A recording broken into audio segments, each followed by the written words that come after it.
technician here at ABI. Today we're working on a classic spreader. We're going to be replacing the web drive.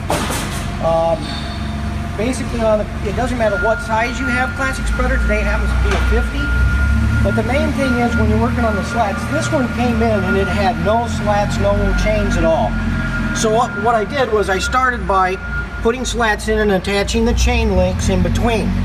Now we usually go like, on this model we have 5 links here, 5 links on the other side, 6 links here.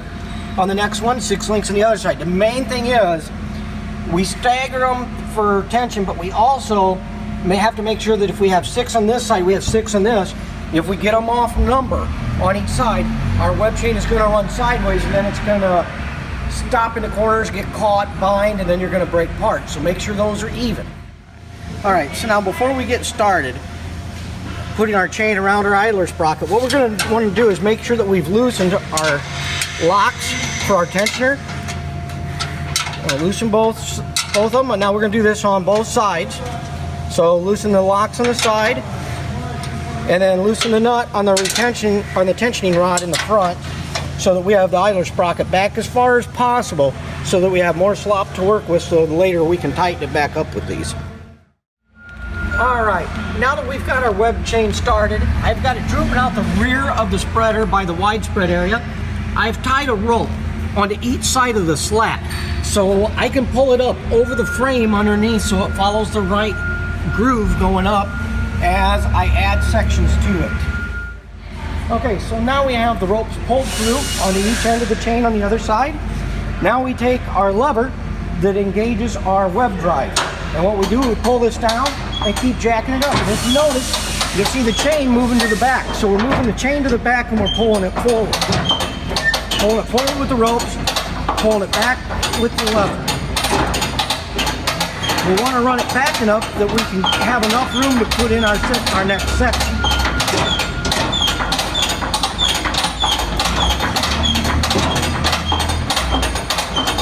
Okay, now that we've got it back plenty far for the section, we'll want to keep tension on our chains just to make sure none of our links come unhooked while we're doing this.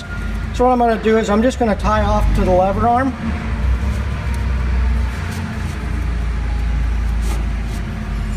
Just to keep, it's not a big deal. I don't think it'll fall apart, but we just want to try to keep some on it.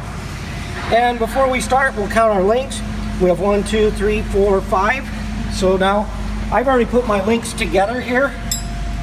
So my next one are 6. So what I'll do is I'll come down here. You'll turn this sideways. You'll get one end started on, and then you'll turn it, slide it underneath on the other end, and then pull them forward.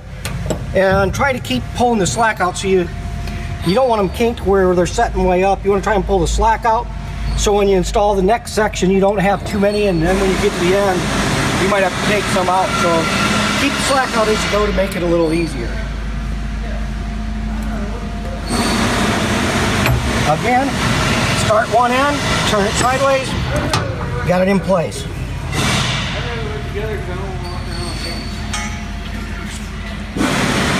Okay, now we're ready to do a slat.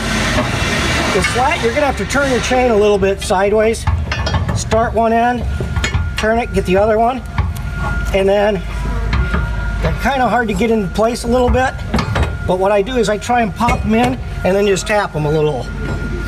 And then the other side is going to be a little bit trickier. Kind of slide it on a little bit of an angle, get it started, pop it in. There we go, there's our next section. Alright, one thing to be careful of is you'll watch right here, you've got where your frame channel goes over, it's kind of rounded off. You've got to make sure that you have your ropes out here by the outside running on top of this frame. So as we were pulling it up, we had the guys pull the ropes over and make sure that this chain was running on top of the corners of the frame. We've got a few more slats installed. Now we've got almost the whole bed full. And if you notice, as you look underneath, we're to the point where we actually have the chain pulled up onto the framing. So we're getting it lined up there, but now we're also at a bad spot because we don't know how many more slats we need, because if you notice, look how much slack we have laying back here from there to the back. So before we go too much further, we got to figure out a way to get rid of some of that slack. So what I thought of, my ropes that I was pulling it with, what I'm going to do for now, I'm going to run them down through the opening. And now when you get your spreader, not thinking of that, I already prior took off the rubber flap. But you cannot, if you have the rubber flap on there, you cannot pull this through. So you need to take out the bolts and remove the rubber flap. Okay, so now I've got my rope sticking through here. Now I'm going to go back under the slat, run both my ropes through. Now I'm going to start working and all I'm trying to do is get enough slack that I can get that pulled up on top for now, so that I can pull these together mechanically using either a ratchet strap or a come along. But I want to get them to top where I can work on them before I do that. So what I'm going to do right now that I've got these up here, I'm going to work with one rope at a time. I'm going to pull this rope up while I'm tightening this one. Then I'm going to go to the other rope.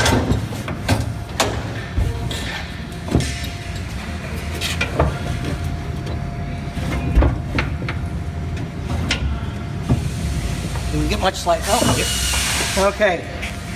Now that I've got a bunch of the slack out, what I'm actually going to do is tie these off so that I can ratchet it around to where I can work on it. Okay, so now we're just going to tie the other one.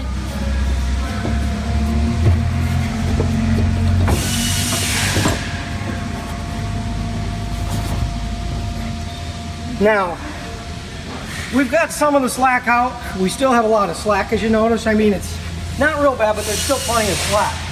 But now we've got the ability to start moving it without letting it, hopefully without letting this get away from us and slide out the back.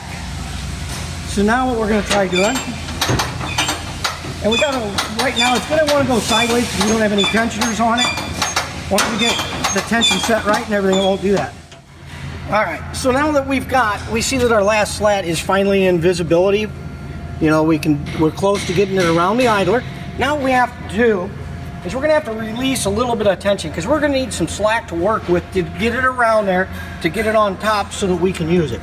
So now we're just going to untie our ropes.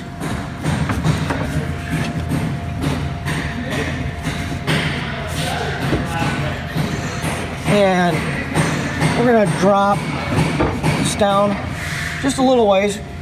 We just want to make caution that we don't get too much slack so it has the possibility of sliding out the back.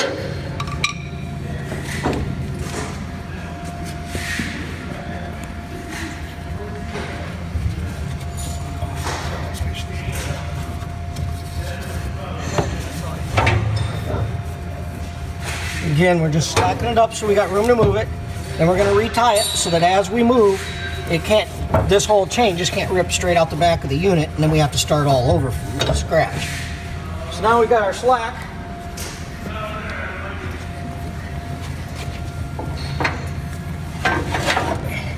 Now we can easily start to move this upward. Okay, now that we've got all of our slats pulled up along the frame, now what we did, we removed we put our tie downs on. We ratcheted these tight. Now that we've got them tight, we removed our ropes.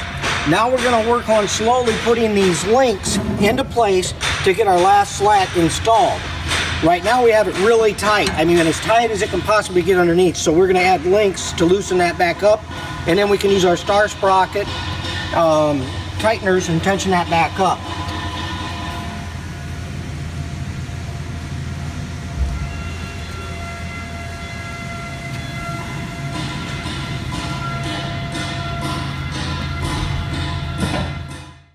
Okay, now we're at the part where we're getting ready to put in our last link, which is one of the hardest parts.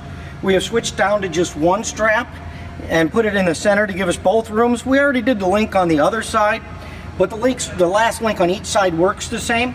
We made sure that we have all of our links lined up on our rollers, and we actually tried it a few times with the strap on, moving the lever up and down to have the chain walk backwards.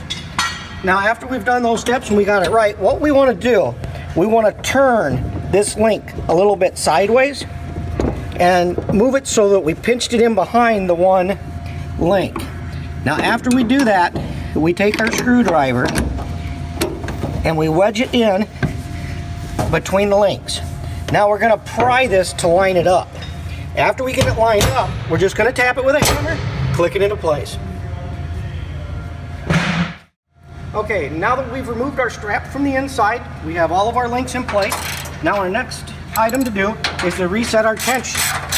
What we're going to do is we're going to try and make sure we drive these down equally. So we're going to check our distance on both sides. Okay, so we got one side. Now we want to make this one come out so it's got the same amount of distance sticking out, of thread sticking out on this one as the other side has. Because that keeps your web chain running straight so it doesn't bind. If you ever notice that your web chain is running on an angle and it's binding in spots, it's probably because these are set at different tensions. And this one right now, I've got a little more than that one, so I'm going to back it off. Okay, now what I'm going to do to check my web tension, I'm going to stand right with my leg right in front of the tire on the side. I'm going to pick up the chain, and I should only have 3 to 5 inches of slack on each side. After you do one side, you want to go check the other side just to make sure we're about the same. And I got mine aimed right where the crease is in the side guard. Okay, after that, you're just going to tighten down both your locks on each side. So you're going to tighten down this one, the two on the other side. And then last but not least, you're going to replace your rubber shield. I'm not going to do it in front of you so you don't have to watch because it's so easy. You just put the rubber shield, put your bolts in, put your nuts on the outside, tighten it down, and you're ready to get back to spreading. If you have any questions, call us. Our number is 855-211-0598. Thank you. Have a great day.